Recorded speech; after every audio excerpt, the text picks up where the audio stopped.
I will not find fault with others.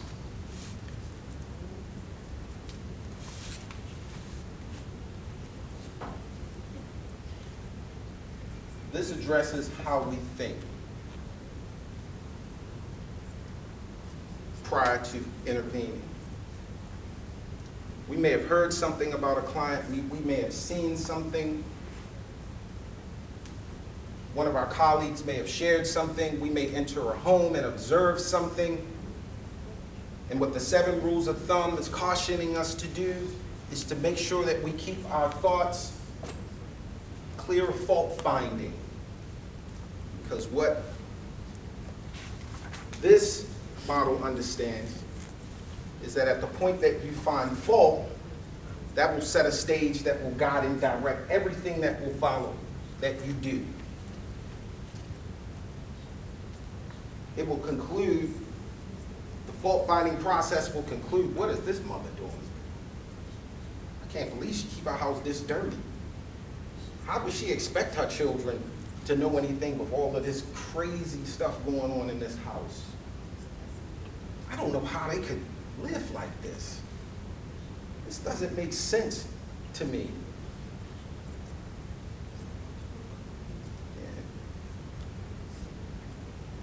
Or, I'm not sure if he should be out of jail. This is, it's a clear pattern. He actually deserved that.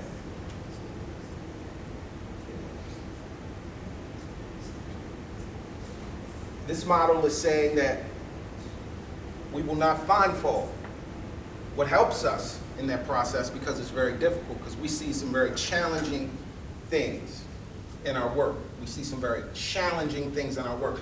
But Shanona, in the beginning of this training, you mentioned that you found yourself in process with a client, and you had to check yourself to ensure that you were acknowledging the intent.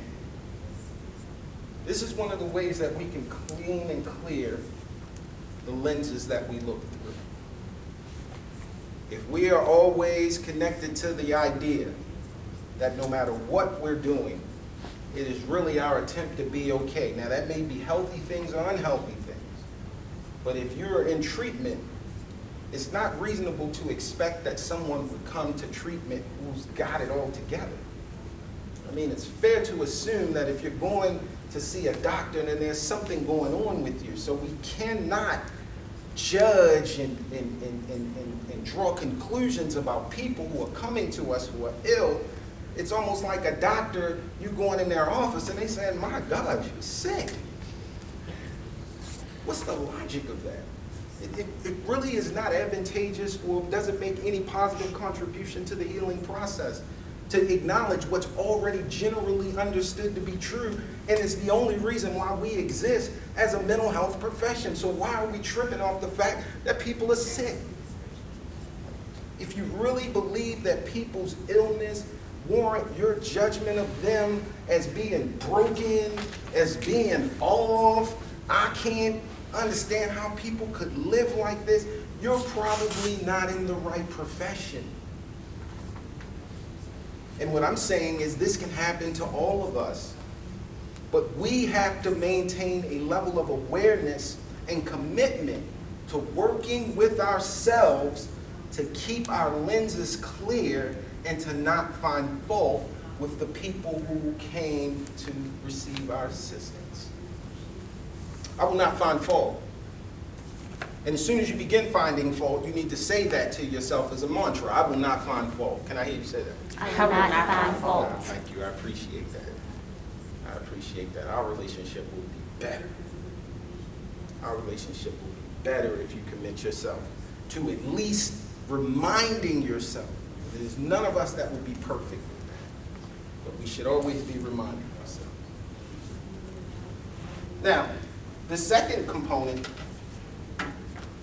really helps bring some balance to that. Because we have to be careful with that I will not find fault. Because there's a seed in that that says we will be accepting of anything. and that we would, give license to anything.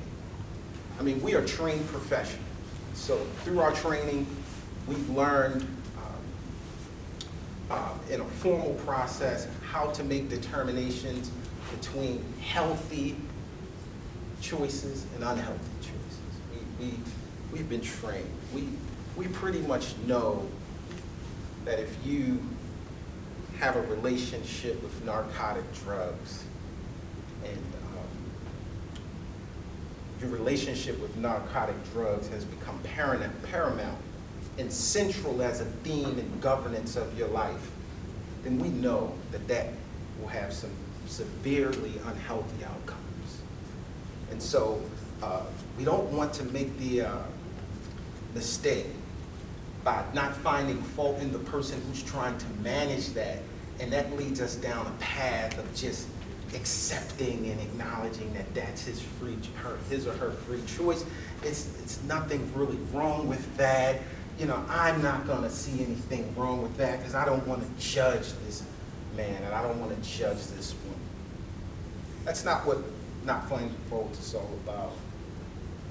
It is about acknowledging that this is a person who is intending to be okay, and they've made a choice, but the choices that they are making are choices that they're making, and that tomorrow they could make another choice. Tomorrow they could make another choice. It doesn't mean that the person changed, the choice changed. So what we're saying is that the choice is unhealthy, and that he has an opportunity, she has an opportunity to recover from that. It is in that mindset that we have at least an opportunity for change. But that second piece that's on the 7 rules of thumb leads us to live up to the power of our own discretion, which means that as I move through this process of helping and trying to develop myself, I know right from wrong. I know right from wrong as I define it for myself. I know right from wrong. I know what's good and I know what's not going to be good. I can see, I know it when I see it, I know it when I hear it, I know it when I feel it in my gut. And what this model encourages us to do is to live up to the power of that. That's a very valuable and necessary tool in your repertoire as a helper. You have to know, according to your own value set, what's right or wrong. So that means that if I'm working with a young person and he's dealing with trying to manage his relationship with marijuana, and I'm working with him in the community, and it just so happens that while I'm in my process of working with him, I notice he has a blunt, or he has some weed on him, and I'm transporting him to an activity. At the point that I notice that he has marijuana, my not finding fault in what he's doing should not give me permission to be okay with him doing it in my presence and we just move on like it didn't happen. I know that this is not a good thing. This is not a good thing for me. This has some potential to be some very bad outcomes for us. So I have to, in my process of not finding fault, still live up to my own power of discernment of what's appropriate and what is inappropriate. So I will do that. But I will do that in a way that I will not demonize the person who has had this experience in my presence. There's a very skillful way that you can approach that situation. And really what separates us from a lay person in helping should be the skills that we possess. We possess skills, and we'll talk about some ways that we can do that. The third element on the 7 rules of thumb is I will not look for the fruit of my actions. This is very, very important. I will not look for the fruit of my actions. Now you may say, Till, come on now. We have to show some sort of progress. I mean, they have to be doing something. I mean, if we're going to be effective as treatment providers, then we have to track their progress. We have to be able to show that they're making progress. You're absolutely right. But remember, these are elements that assist us in the early parts of the intervention process. So in this early phase of intervention, we're reminding ourselves that we will not look for the fruit of our actions, because your service will then become a service that is conditional. And we want to be very careful with that. What we do should be what we do because we believe in it, we value it, and it's who we are.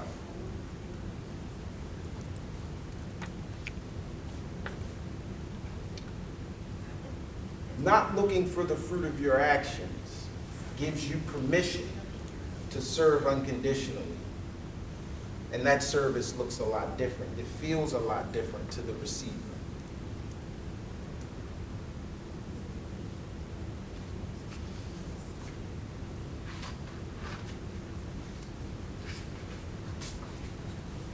Not looking for the fruit of your actions also preserves your own sanity. You know, this work can drive you crazy if you're not careful. You know, this profession is one of the professions that has the highest rate level of burnout of all professions. And an element of that burnout is working your fingers to the bone, helping people with all of this fragile stuff and not really feeling like you're making a difference. It can be a thankless job sometimes. You know, you're pouring your heart and your soul into serving this child, serving this family, and it seems like nothing is happening different. They're not progressing. You know, the mom may have had a flash of brilliance, but now she's back to her old ways. It just seems like nothing is changing. And then you begin to continue to look for and search for some element of something to give you some hope to go on. And if you're not finding it, now you become dependent on the family to give you something to help you heal through your own conflicted process within yourself. So what this model lets us know is that if we did it, then we were successful. It doesn't matter what anyone else did with it. The success is that we executed a clean, sterile, unconditionally loving service that was rooted in skill and was delivered effectively. And if I did that, I am amazing. Doesn't matter what they did with it. Doesn't matter. But what you'll find is that you're going to be more impactful at the point that you're able to deliver that clean service in the manner that I just articulated. You're going to naturally find that.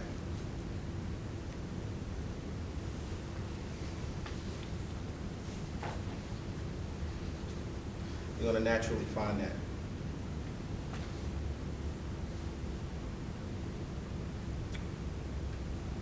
It's almost like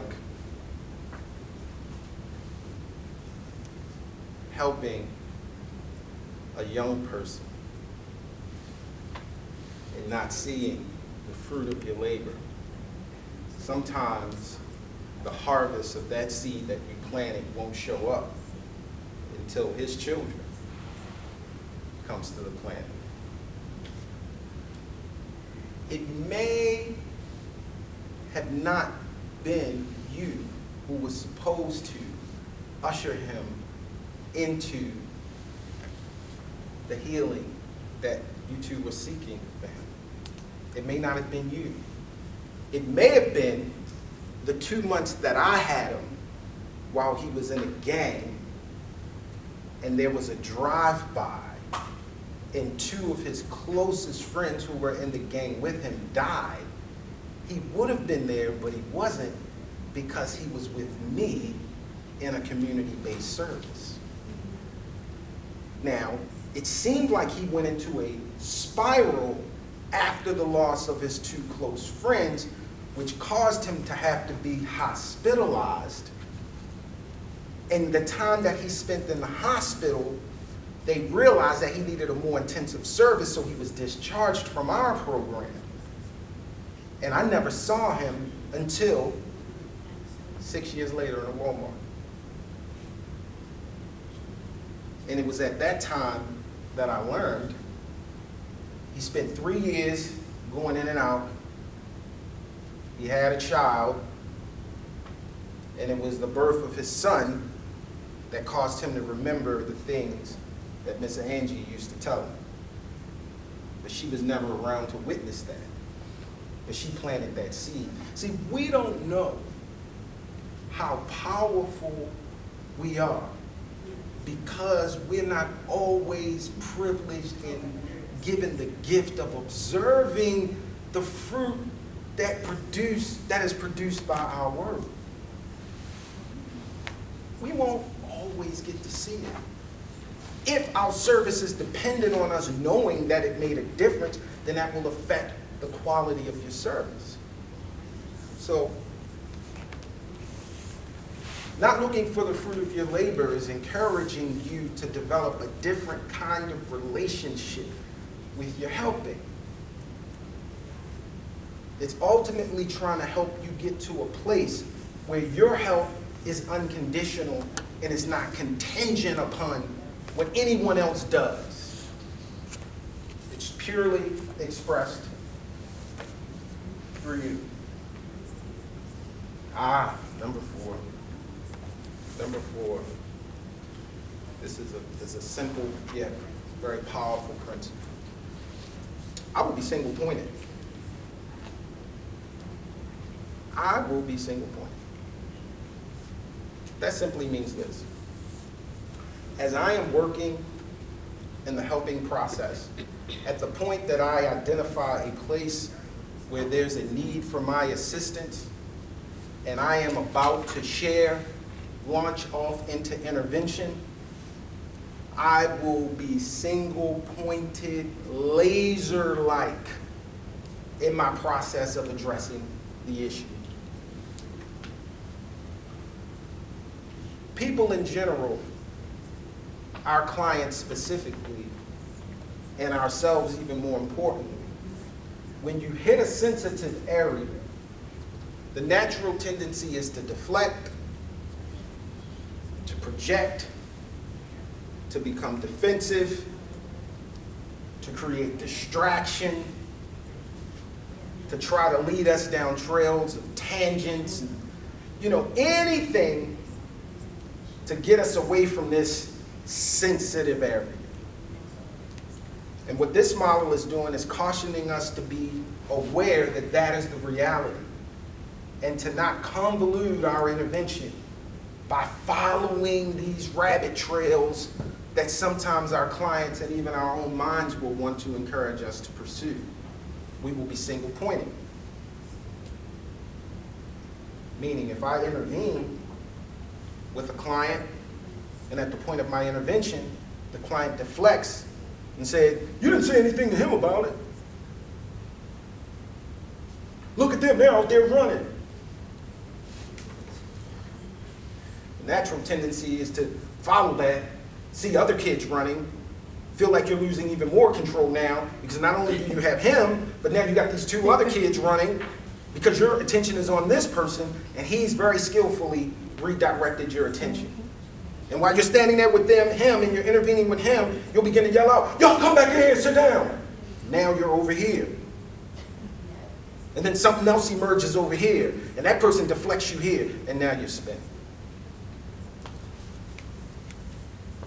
That was just a light example. But if you track your own life, your own process, you'll see this happen often. It happens a lot. And the natural tendency, once we hear things, see things, is to think about them, have feelings about them, want to be okay, and then respond. And so if we're doing all of these responses, what happens is we get stretched thin. Things become very fragmented. And so what this model is encouraging us to do is to stay single-pointed.